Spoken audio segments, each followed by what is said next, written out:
Embaixador Indonésia Octo Dorinhos Manik se continua a meter em cooperação diplomática com o governo Timor-Leste e a futuro.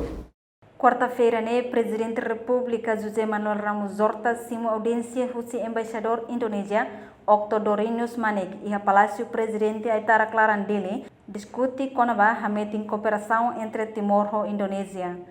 Ini suatu kebanggaan bagi kami, kehormatan bagi kami bisa bertemu di kantor Bapak Ramos Horta pada minggu pertama kerjanya Bapak Ramos Horta.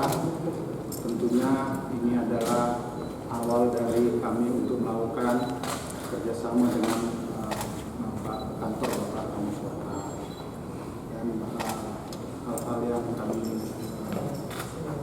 sampaikan artinya perkenalan kerjasama kita nanti ke depan setelah kepemimpinan Bapak Presiden. Saya kira itu, dan perkenalan untuk timnya Pak Ramos Horta dengan timnya kami hadir. Governante Indonesia mos contente no agradece tambah soro ona Presidente República fon ho equipa gabinete. Reportagem Selfie na Kai Televisão Timor Post.